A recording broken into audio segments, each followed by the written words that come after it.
지금 다시 우리가 돌이켜보니 하나님께 큰 영광이고 우리가 그런 국민이라는 게 정말 자랑스럽습니다. 그게 정말 하나님이 하시지 않았으면 있을 수 없는 일이죠. 48년 5월 10일 총선에서 198명의 국회의원이 처음 당선돼서 이승만 임시의장이 첫 석이 기도로 시작하는 말씀을 하셨고 저 뒤에 있는 것처럼 기도로 국회가 시작이 되고 나라가 시작이 됐습니다. 우리가 알기로는 48년 8월 15일이 우리나라가 이제 수립된 날로 생각하는데 어떻게 정밀하게 보면 5월 31일 첫 개원한 게 시작이라고 봐요. 왜냐하면 그 짧은 기간 안에 헌법을 제정하고 국회의장을 뽑고 다시 대통령을 선출하고 이걸 다 했어요. 그리고 2달 반 만에 나라를 조직을 다 갖추고 세계에 선포한 겁니다. 사실 우리가 독립운동을 많이 했지만 결국 하나님께서 이걸 다 하셨다고 이 박사께서 그대로 얘기를 했더라고요. 우리가 다 짧아서 다 나누지는 못하지만 민주주의가 유럽에서 일어났다고 하지만 왕정의 깊은 유산이 있었기 때문에 프랑스 혁명에서 일어난 자유평등은 무한한 문제를 많이 일으켰지만 미국에서는 백지에 민주주의의 이상을 다 세웠거든요. 그걸 제대로 보신 이 박사께서 그 모습에 따라서 한국의 나라를 민주적으로 세울 수 있었다는 게 기적이고 놀라운 일이었던 것 같습니다. 이게 여기에 우리가 이 기도실에 와서 함께 기도를 드릴 수 있다는 게 먼저 하나님께 큰 영광이고 저희 동문을 헌정 연구회 회장으로 세워주셔서 우리에게 기회를 주신 하나님께 감사드리며 주장님께서 감사를 드립니다. 우리가 지금 시편 2편 10절에서 12절을 읽었는데 성경 전체 중에서 너무 많죠. 이 다스림, 섭리, 주권에 관련된 성경 전체가 그 주제라고 볼 수 있는데 그 중에서 시편 10편 중에서 뒷부분을 우리가 본문으로 택했습니다. 여기 보면은 시편 2편 전체에서는 하나님의 섭리에 어긋나는 세상의 형상이 그대로 그 시대나 지금이나 그대로 드러나 있는 것 같아요. 우리가 정치 현상을 되게 부정적으로 보는데 그 부정적으로 보이는 현상 뒤에 본질적인 거는 그게 아니라는 거죠. 그게 다 드러나 있다는 거죠. 그래서 타락한 인간의 본성과 하나님의 주권에 대한 인간의 반역과 도전이 이 역사 속에 그대로 일어나는데 그걸 아주 함축적으로 시로 표현한 게 시편이고 이 시편 2편은 유대 왕들의 즉위식 때 불렀던 찬양으로 이렇게 해석이 되는데 이게 이제 문자적으로는 그렇고 예언적으로는 예수 그리스도가 진정한 다스림을 하실 것을 예언하는 그런 하나님의 말씀이고 계시라고 이야기해야 될 것 같습니다. 여기에서 우리가 지금 11절에 보면 여호와를 경외함으로 섬기며 떨며 즐거워할지니라 이게 우리에게 주시는 말씀이거든요. 그러니까 모든 백성들이 이 하나님의 섭리를 대리하는 왕이 세워지는 것을 찬양하고 기뻐하고 하면서도 그 하나님 섭리 밑에 모두 있어야 되기 때문에 군왕들아 지혜를 얻으며 세상의 재판관들아 세상의 모든 사람들아 너희는 교훈을 받을지어라. 하나님의 음성을 듣고 계시를 들어야 된다는 얘기고 우리 모두는 하나님을 경외하고 떨고 즐거워하라는 게 이 세상에서 우리가 해야 될 그 모습의 그림을 그리신 거예요. 창조시의 기쁨, 주님 안의 축복과 기쁨을 이미 이 시에서 다 노래를 했는데 이 시의 노래와 비슷한 말씀 중에 하나가 욥기 38장 7절에 그때 새벽별들이 기뻐 노래하며 하나님의 아들들이 다 기뻐 소리를 지르느니라. 우리가 다 알다시피 욥기는 하나님께서 설정을 하셨어요. 가장 의로운 사람이라고 정의한 욥이라는 사람이 그 고난을 당하게 하죠. 사탄이 저분이 저렇게 의로운 거는 복을 주셨기 때문에 그런 거죠. 그거 제시켜 보세요. 그러면 그렇게 못할 겁니다. 그 실험을 한 거예요. 그걸 다 보여주는데 그렇게 시작해서 37절까지 무수한 그 세 명의 논쟁이 다 이어지고 그 위에는 좀 젊은 엘리후까지 나와서 세대 차이, 지역 차이 이게 다 모든 인간의 이성과 지혜와 하나님을 탐구하려는 모든 그게 다 쏟아져 나오는데 38장에 와서 하나님께서 나타나시죠. 그래서 누구 말이 맞다, 우가 맞다, 좌가 맞다, 여가 맞다, 야가 맞다를 하신 게 아니고 거기서 하신 말씀이 너희들이 누구냐? 무지한 말로 이치를 얻게 하는 자가 누구냐?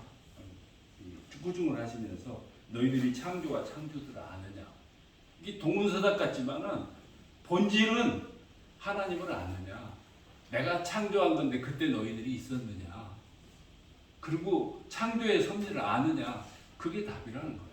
그러니까 우리가 여기서 논쟁하는 정의의 문제, 자유의 문제, 뭐 행복의 문제, 모든 뿌리는 하나님이 창조라는 걸 모르면 답을 할 수가 없다는 거예요. 이게 성경의 주제라고 생각합니다. 그래서 여기서도 하나님께서 말씀하신 것도 그때 새벽별들이 기뻐하고 노래하고 하나님의 아들들이 기뻐 소리질렀네요. 우리가 하는 것은 똑같아요. 아까 11절 여호와를 경외하고 섬기고 떨며 즐거워하라는 그런 메시지를 동일하게 얘기하고 있는 겁니다. 이 구약에서 이렇게 전체적으로 얘기하지만 신약에 와서도 여러분 다 아시다시피 그 마태복음 1장 15절에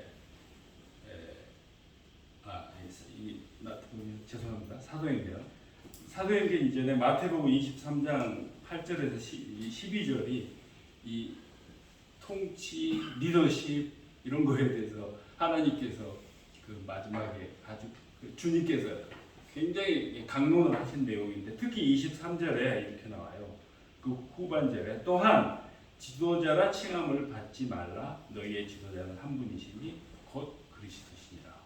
이게 다스림이라는 주제를 가지고 세상을 통치하는 거나 국가를 포함해서 공동체를 통치하는 거나 미시적으로 한 개인의 삶과 자신을 통치하는 그 모든 통치의 지도자는 곧 그리스도 한 분이시라는 걸 깨달으라는 거예요. 그리스도께서 하신 말씀입니다.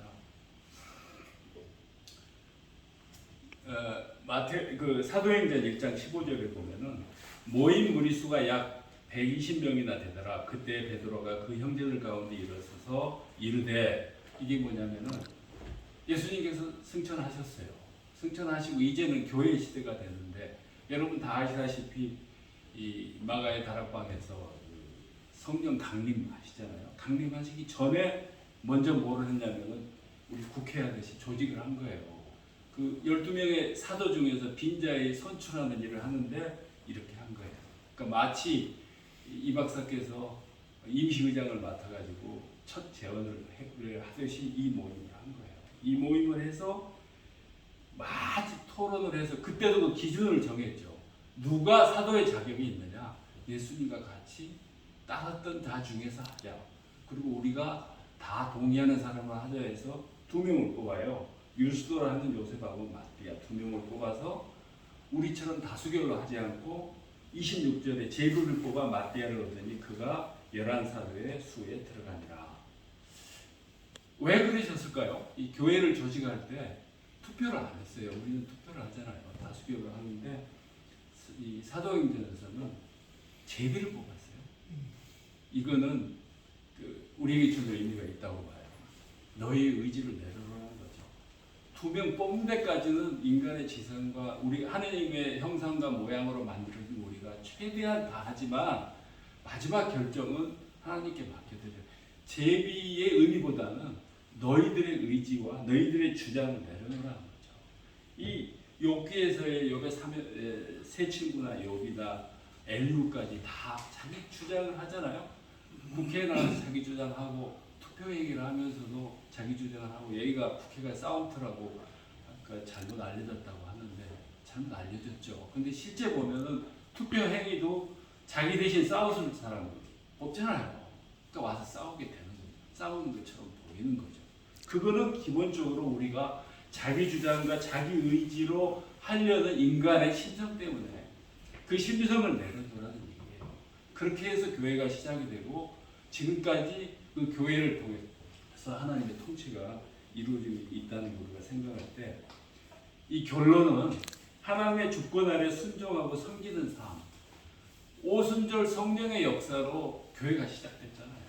우리를 내려놓고 조직 우리가 할 수 있는 교회를 이루는 건 그렇게 이루고 부흥과 그 교회의 움직임은 마지막 보내시겠다는 성령님에 의해서 다 이루어졌잖아요. 그러니까 이걸 우리가 오늘 이 국회 와서 다스림이라는 주제 이걸로 우리가 통치자를 뽑고 통치자에 맡기고 대리해서 대리 전쟁을 한국 사회를 심리적 전쟁 상태로 지금 우리가 소득이 많이 올랐지만 현실이 그런데 그런 거는 사실은 이상한 건 아닌 것 같아요. 성경을 보면 이미 하나님께서 예측하기 시편 2편에서도 이미 그렇게 말씀하셨거든요. 세상의 군한 지혜자 다 해도 이르지 못하는 거예요. 결국 여호와를 경외하고 여호와의 질서를 우리가 찬양하고 그 순종하고 따르는 그걸 깨닫는 데까지 이르지 않으면 이거는 지속된다는 거죠. 비록 이 지금 현실 정치 속에 우리의 답답함이 있을지라도 또 우리를 대리해서 해줄 그 대표가 적게 나타날 것으로 인해서 탄식하는 마음이 있을지라도 내려놓고 내 주장을 내려놓고 성령님께 맡기고 천지 창조하신 하나님을 찬양하는 거예요. 창조하셨으면 그걸로 끝인가요?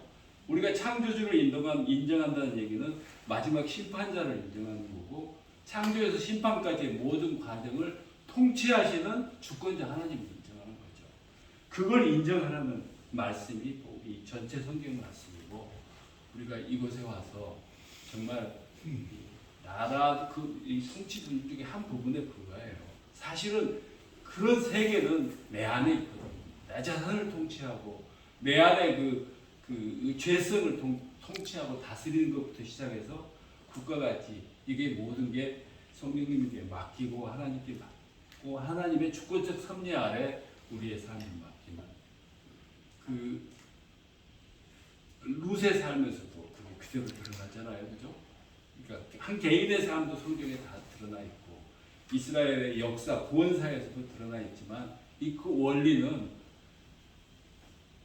하나님이 섭리하시고 하나님이 주권적으로 다스리신다는 걸 우리가 깨닫는 데서 시작한다고 생각합니다. 오늘 우리가 참 귀한 시간을 얻었는데 여기서 말씀을 통해서 우리가 기억해야 할 것은 그 마지막에 베드로가 사실은 이 교회로 말하면 우리 이승만 박사 역할을 한 거예요. 시작을 그렇게 한 거니까.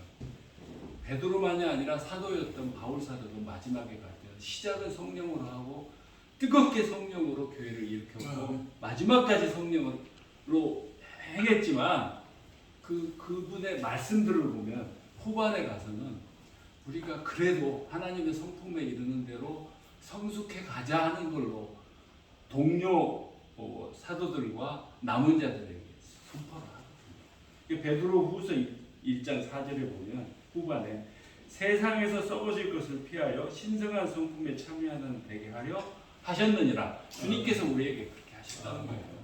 그게 우리의 현실적인 우리가 지켜나가야 될 규칙과 우리의 눈에 보이는 우리의 행동 지침이 되어야 되지 않겠는가 생각합니다.